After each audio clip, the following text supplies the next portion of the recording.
যে একটা দল আজকে খুব জোরে সরে বাংলাদেশে প্রচার করতে দেয়, তারাই একমাত্র দেশপ্রেমিক দল, তারাই একমাত্র সৎ দল, তারাই একমাত্র সঠিক দল। আমাদের মা বোনদের কাছে গিয়ে পৌঁছায় যে বেহেশতের টিকিটে নাকি উল্লান আছে, ঠিক না?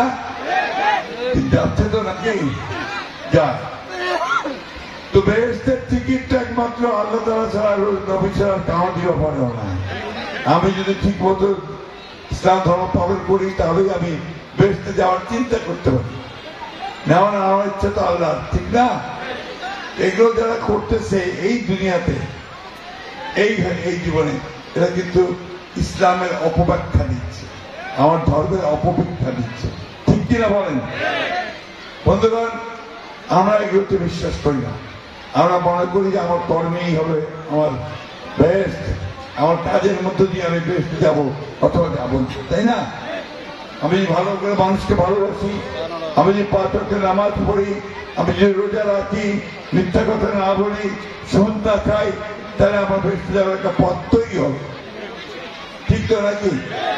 কিন্তু ওই জামাতে ইসলামের টিকিট কাটিলে বেহেশতে যাওয়া পারিবে, আর না বেহেশতে যাওয়া পারিবে নি, এদিকে আল্লাহ তাআলা কই ব্যাপারে? এটা কি আল্লাহ তাআলার কাজ হলো?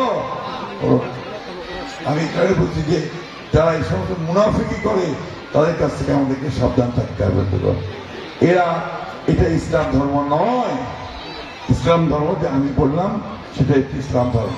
আমরা এই সরকারকে খুব পরিষ্কার করে বলে দিতে চাই যে দীর্ঘ 9 মাস আপনি যে সংস্কারের নাম করে সব রাজনৈতিক দলগুলোর সাথে কথাবার্তা বললেন এবং একটা একমত হলেন অনেকগুলো বিষয়ে, সেই একমত বিষয়ের বাইরে আপনি কোনো কিছু যদি গায়ের জোরে এই দেশের মানুষের উপর চাপাই দিতে চান, তার সব দায় দায়িত্ব আপনার দেশের মানুষটা গ্রহণ করবে না। আমরা যদি জোর করে এনে আমার পিয়ার চাপাই দেওয়া চাই, পিয়ার বলেন না ভাই, বুঝেন নাকি? পিয়ার মহা বুঝি না, আমরাও বুঝি না ভাই।